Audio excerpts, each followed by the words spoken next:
বিসমিল্লাহির রহমানির রহিম। দর্শক শ্রোতা আসসালামু আলাইকুম। কেমন আছেন সবাই? গতকালকে হাঁটতে হাঁটতে আপনাদের কাছ থেকে বিদায় নিয়েছিলাম।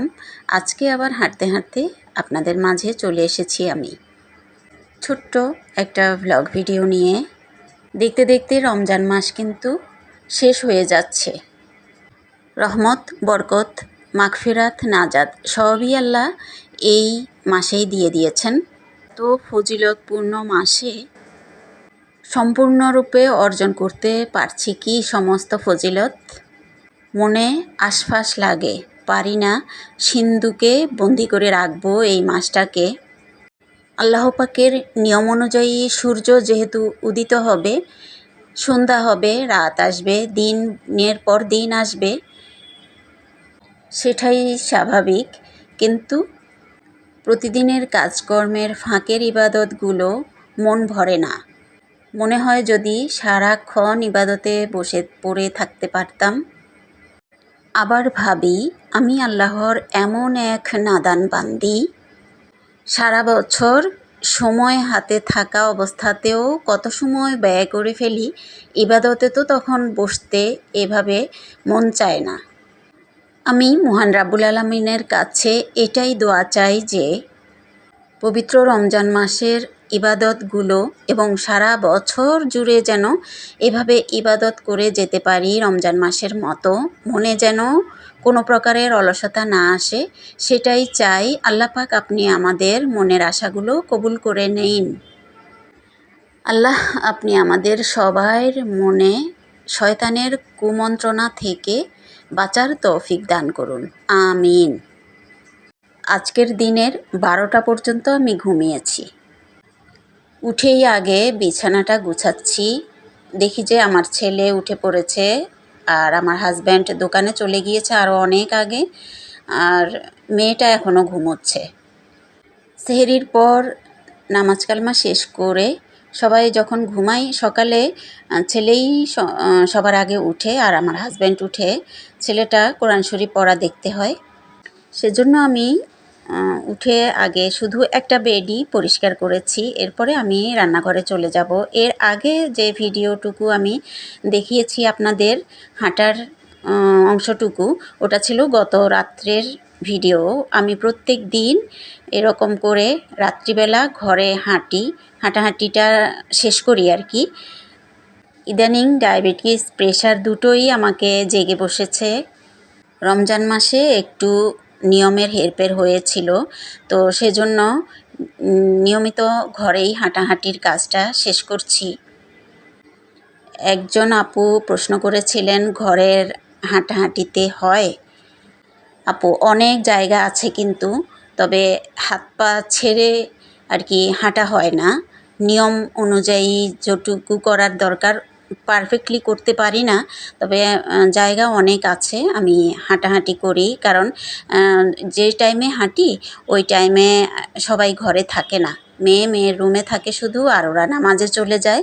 আমি হাঁটা শেষ করার পরে তারপরে নামাজে দাঁড়াই আর কি, তারাবির নামাজটা।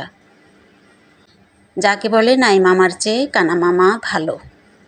তবে আমার হাঁটাটা হয়ে যায় ওইভাবে আর কি, হাঁটাহাঁটি করে নেই। সাথে খাবার দাবার ওইভাবে খেতে হয়। বিছানাটা গুছিয়ে রেখে আমি আমার শু র্যাকের উপরের গাছগুলো পরিষ্কার করব, আর পুরো র্যাকের উপরি অংশটা সুন্দরভাবে ডিপ ক্লিনিং করেছি। প্রথমেই একটা ম্যাট দিয়েছিলাম, ওটা ঝেড়ে মুছে পরিষ্কার করে ভিজা ন্যাকড়া দিয়ে তারপরে আবার বিছিয়ে এর উপরে ট্রান্সফার ম্যাট একটা দিয়েছি। এরপরে আমি আবার গাছগুলো রেখেছি। এই গাছগুলো না হলুদ হয়ে মরে গিয়েছে। আসলে আমি মনে মনে বলছিলাম নিজে যে লোভ বেশি করতেছি, কেন কি ওই মূল টবের থেকে কেটে কেটে এনে এখানে লাগাই, থাকে কয়েক মাস, এরপরে আবার কেন জানি এগুলো মরে যায়, হলুদ হয়ে যায়। মরে টরে যা আছে সেগুলোকে এখন এভাবে আমি সুন্দরভাবে মুছে পানি দিয়ে পরিষ্কার করে পাতাগুলো, আর নতুন পানি দিয়েছি, আগের পানি ফেলে দিয়ে সুন্দরভাবে গাছগুলো আজকে রেখে দিলাম সাজিয়ে এভাবে। বেশ অনেক দিন গাছগুলোর পানিও পাল্টানো হয়নি আর টবগুলো মোছা হয়নি আর কি। আমি যে মগের মধ্যে দিয়েছি ওগুলোও মুছে নিয়েছি ধুয়ে পরিষ্কার করে, তারপরে আবার রেখে দিয়ে সম্পূর্ণ গোছগাছ শেষ করে এসেছি। আজকে আমার হাজব্যান্ড কিছু সেমাই নিয়ে এসেছে, লাচ্ছা সেমাই। ওগুলো আমি সামলে রাখবো। তবে উনি এনেই বলেছিলেন যে আজকে ইফতারে সেমাই রান্না করতে, তো ইফতারের জন্য অল্প করে সেমাই রান্না করেছিলাম, বাকিগুলো রেখে দিয়েছি। আজকে ছিল 12 রোজার দিন, আর এটা হচ্ছে 12 রোজার দিনের ইফতারের সমস্ত আইটেমগুলো যা কিনা আমরা ঘরে খাবার জন্য তৈরি করে নিলাম।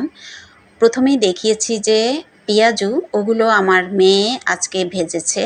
আমি পেঁয়াজুর ডালগুলো রোজার আগেই রেডি করে রেখেছিলাম, শেয়ার করা হয়নি আপনাদের সাথে। 4 রকমের ডাল আর চাল মিলিয়ে ব্লেন্ডার করে রেখে দিয়েছি। নামিয়ে প্রতিদিন অল্প অল্প করে পেঁয়াজু ভাজা হয়। তো আজকে আমি কোনো কিছুই হাত লাগাতে হয়নি, আমার মেয়েই সব করেছে। আমি এসে দেখছিলাম দেখে ছেলেটা আবারও বলল যে আমি একটু দেখাই, সালাতেরটা ও দেখিয়ে দিল। সালাতের বক্সটা সবাই পছন্দ করেছে। একজন আপু জিজ্ঞেস করেছিলেন বক্সটা কত দিয়ে নিয়েছিলাম, কোথা থেকে নিয়েছিলাম। আপু এটা লোকাল সোনিয়াকড়া এমনিতেই একটা দোকান থেকে নিয়েছি। এটা 130 টাকা সম্ভবত দাম নিয়েছে। আপনাদের জানতে চাওয়াগুলো ছোটো মোটো করে বলছি, বড় হয়ে যায় বেশি ভিডিও সুন্দরভাবে দিতে গেলে। আশা করছি সবাই প্রশ্নের উত্তর পেয়েছেন।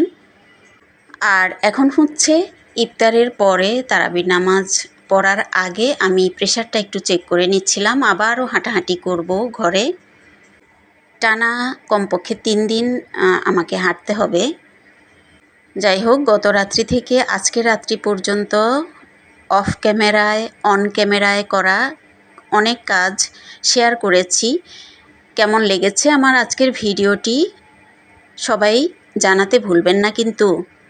যদি ভালো লাগে লাইক, কমেন্ট, শেয়ার ও সাবস্ক্রাইব করে আমার পাশে থেকে যেতে পারেন। আপনার লাইক ও শেয়ারের মাধ্যমে আমার ভিডিওটা আরও কয়েকজনের মাঝে পৌঁছে যাবে। আমার সকল নতুন পুরাতন দর্শক শ্রোতা ভাই বোন বন্ধুরা, আজকের ভিডিওটি কেমন হয়েছে জানাবেন। রাত্রে তারাবির নামাজের পরের খাবার দাবার ছিল আমাদের এগুলো, গ্রিল চিকেন ও নান রুটি। সবাই মিলে খাবো আর আপনাদের কাছ থেকে বিদায় নিয়ে নেব। আগামী ভিডিও দেখার আমন্ত্রণ জানিয়ে আল্লাহ হাফেজ।